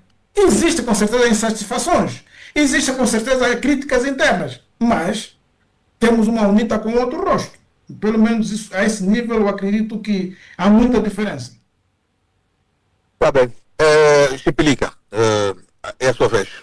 Essa dificuldade, parece que os angolanos continuam irreconciliáveis, com confiança difícil. Você é um advogado que é ligado a posições muito críticas ao governo, tem reclamado que é excluído em muitas situações. Isso também reflete um pouco a cultura que se implantou no nosso país, Chipilica. Sim, a teoria da exclusão, ela conserta razões. E à medida que vamos saindo das grandes cidades, o risco de exclusão é maior. Esse é o contexto. Estás na cidade de Benguela, vais ter um exercício de democracia diferenciado. Quanto mais fores ao interior, mais dificuldades vai ter. Então, qual é o contexto? Quem não está conosco não pode, não está alinhado, essa é a expressão. Também excluído até para aquelas situações em que, por exemplo, reunido o grupo, acham que a sua presença é importante, mas não virás neste grupo, nesta comunidade, nesta atividade ou qualquer coisa que eles pretendam realizar ou fazer, por conta de perceberem que você não está alinhado. E não estar alinhado, poderão então dizer, não, este é da UNITA, este é do contra, este não está conosco. Essa teoria de exclusão existe. E essa questão de que o Frei falou dos casamentos, das famílias, das comunidades, essas questões são afuniladas por conta do interesse público que se quer realizar. Muitas vezes, essas pessoas, vamos a falar agora está sempre a criticar, né? Dos engenheiros. Nós temos em Benguela o engenheiro Sassopa, que conhece muito bem sobre... Essa soma. Sassopa, sim. Essa questão de hidráulica, etc, essa questão das águas e companhias, mas ele não é tido nem achado. Repare que nem na visita do Presidente da República, os técnicos, os engenheiros, os arquitetos, sentaram, os que residem pelo menos em Benguela e conhecem, têm feito estudos sobre aquela realidade, sentaram com o Presidente da República para explicarem a razão do problema e como pode ser feito para resolver o problema. Até nesses assuntos do direito à vida, de garantir dignidade das pessoas, a exclusão não é só a questão de ser da UNITA, a questão não é só ser da UNITA, é não estar alinhado. E não estar alinhado é não ter o cartão do partido, empelar no caso. E muitos obtiveram o cartão do partido por conta das oportunidades que tiveram, quer a nível da função pública, de outros trabalhos por fazerem, de obras, criaram empresas com esta finalidade. Estás a ver? Então a exclusão está aqui, está assente. E é aquilo que eu disse há instantes, e parece que quando ele também estava a tentar desvirtuar. É a questão da essência. A nossa essência de construção aparente do Estado foi construída com a exclusão. Que essa exclusão resultou em guerra durante o tempo que nós tivemos. Só que não se aprendeu com isso. e os recursos, as riquezas, as potencialidades da Angola continuam a estar, e o Papa reforçou isso, na mão de um pequeno grupo. As melhores oportunidades, as melhores universidades, as melhores escolas, as melhores bolsas, quer dizer, tudo aquilo que podia ter acesso às demais pessoas, aos demais compatriotas, não chega, por conta de não estarem alinhados. E mesmo aqueles que estão alinhados, nem todos estão no núcleo, diríamos, das oportunidades, das riquezas, dos recursos. Há mesmo entre eles também exclusão. Por quê? Porque não temos o cidadão, o angolano, como centro das nossas preocupações. Este é que é o problema. Isso vai continuar. Não há indicadores para alteração deste cenário. E no interior, então, é pior. Muito obrigado.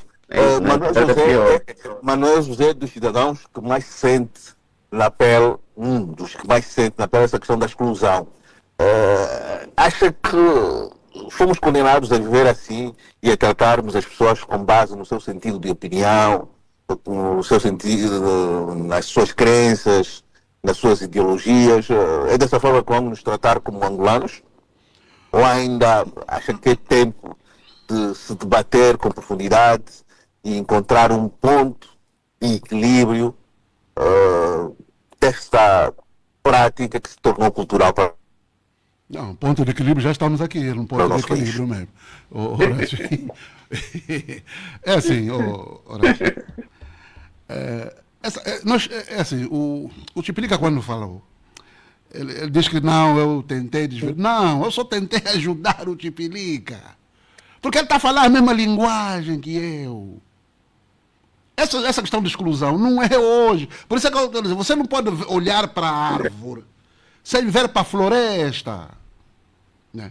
Até, de alguma forma, esses discursos que eu ouço aqui mesmo dos colegas de painel, é até de alguma forma perigoso no sentido de criar expectativa, talvez, criar expectativa nas pessoas. Quando dizem, por exemplo, e isso foi o doutor Rui Verde, o Frangal também disse um pouco, de que, olha, o Zé Gama está ali, Horácio. Se calhar era vou finalizar com o Zé Gama. Vou finalizar com o Zé Gama. Ele prometeu entrar e até ele que tinha a responsabilidade dos seus dois de conduzir esse espaço. Eu fui obrigado até que, como se diz, nessa altura quase que estou numa árvore para apanhar o melhor sinal para poder concluir esse programa e claro que o compromisso que nós temos deixa eu concluir para dar a palavra ao Zé Gama. Está matar um homem com muitas mulheres, não sabe cuidar de todas. É o polígamo. Mas ele cumpre bem com o seu papel de um fazedor de opinião na nossa sociedade. E eu não sou daqueles indivíduos que faz ciúme com isso. Acho que quanto mais aquelas figuras que influenciam efetivamente a sua voz for ouvida, em função também da diversidade dos órgãos existentes no nosso país, melhor ainda.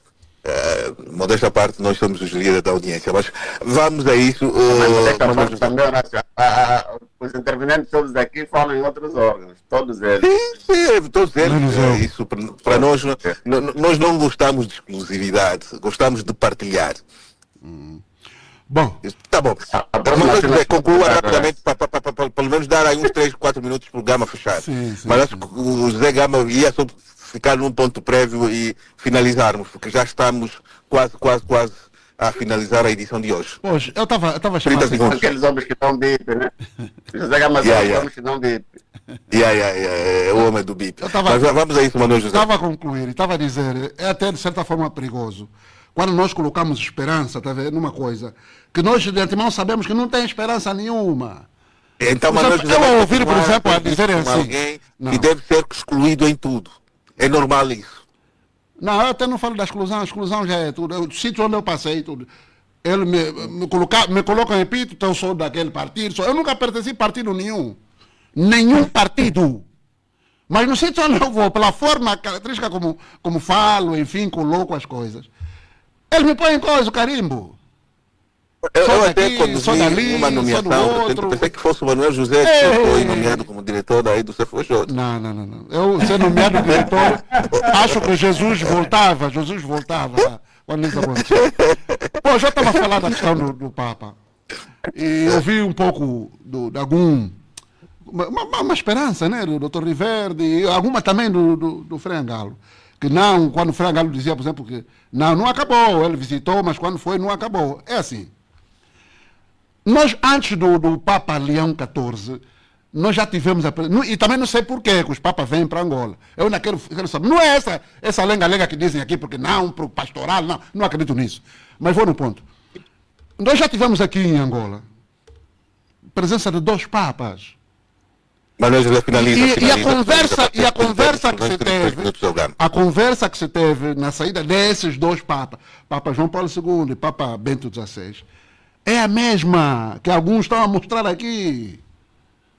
Não mudou nada, não alterou nada. O que é que me garante que com a saída desse Papa aqui vai mudar alguma coisa? 3 minutos para o seu ponto prévio. Já não convém colocar questões, porque o debate já está praticamente na fase conclusiva.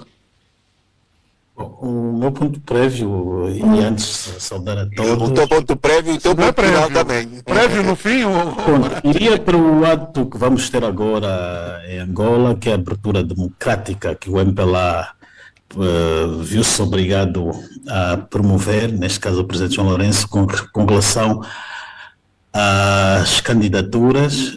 Ele abriu, são candidaturas desde a base até o topo, desde os primeiros secretários dos CAPs para os municipais, os provinciais e também para a liderança do partido. É um gesto positivo, mas ao mesmo tempo um gesto minado, porque aquilo que nós assistimos nas candidaturas curriculares, nos tribunais, na CNE, na PGR, vamos assistir aqui no MPLA, que ele abre, mas tem aqui um regulamento totalmente minado. E neste do MPLA está-se a pedir para a liderança do partido 5 mil assinaturas, a pessoa tem de ser idôneo e etc. Nessas 5 mil assinaturas, aí é que vai estar o perigo, porque as pessoas vão subscrever uma candidatura única, ninguém pode subscrever várias candidaturas, e neste processo, quando os candidatos darem entrada do processo, eles podem ver o militante que não pagar cotas e etc., ele depois pode chumbar essa candidatura. Ele pode depois colocar ali assinaturas e alegar que são falsas, que o militante A ou B não subscreveu. Já vimos aqui um militante há dias a dizer que ele está no Cazenga e houve ali a subscrição da candidatura do Higino e apelar para que ninguém subscrevesse aquilo. Então, nos regulamentos é onde ele vai minar, mas ao mesmo tempo aqui também um perigo, que é, vai haver candidaturas a nível dos secretários municipais. Suponhamos que na Catumbela há um primeiro secretário que foi imposto pela direção do partido. Ele agora vai poder concorrer. As exigências são poucas. Se este primeiro secretário que lá está em vigor for alguém que não é da área, os munícipes militantes podem se unir e derrubar esse primeiro secretário. Podem também derrubar o secretário provincial também da província, se todos se unirem. Tal como aconteceu no Quando Cubango, na altura, com o Júlio Bessa. Exatamente. O que é que vai acontecer? Vamos ter João Lourenço a ser reconduzido, porque ele ali vai ter tudo garantido, mas aqui nas bases, com estruturas que ele não comanda. Então esse congresso pode, em caso de vitória dele, pode lhe transformar num gigante. Mesmo é pré-candidato? Liberdade é pré-candidato? Liberdade é pré-candidato? Não é pré-candidato. Não é pré-candidato. José Gama, vou terminar consigo, 30 segundos, rapidamente. Há muitas leituras que são feitas nisso, e há quem diga que o presidente João Lourenço pode ter dado um passo muito perigoso para aquilo que é a tradição do MPLA, que pode ser o princípio do fim do MPLA, porque isso vai abrir muitos conflitos. O MPLA não está preparado para as disputas, haverá muita corrupção, haverá muita chantagem, e se prevê dias difíceis para os dirigentes do MPLA, principalmente os administradores municipais, os governadores provinciais, que vão enfrentar efetivamente momentos de muita turbulência. Partilha dessa opinião?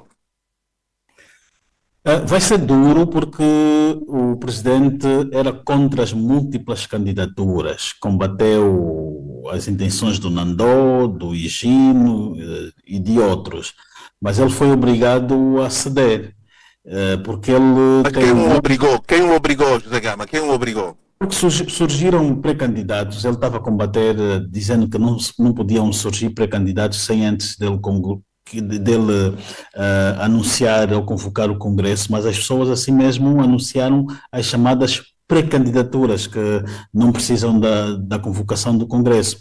Com isso, ele foi obrigado a abrir-se contra a sua própria vontade. Então, nesse momento, ele está numa situação de fragilidade porque restam-lhe apenas 1 ano e tal para a saída do poder.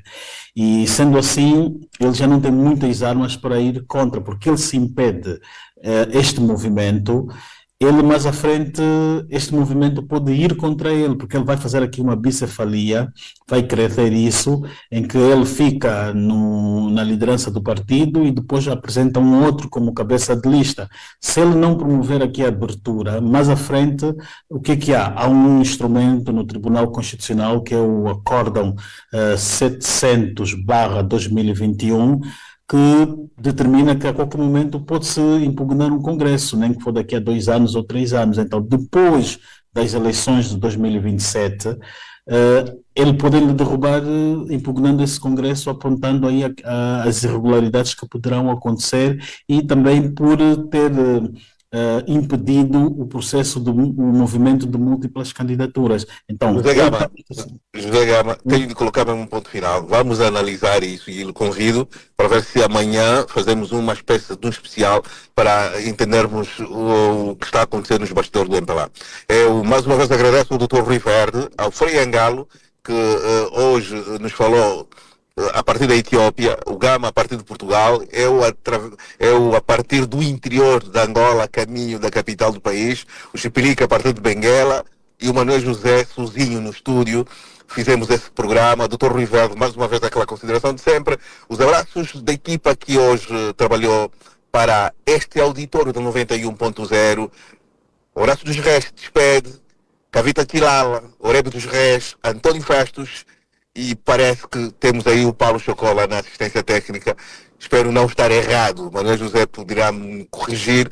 Ficamos por aqui. O ponto de equilíbrio volta daqui a uma semana. Estamos 14, ok. Estamos juntos. Força. Quem é o presidente que faz isso?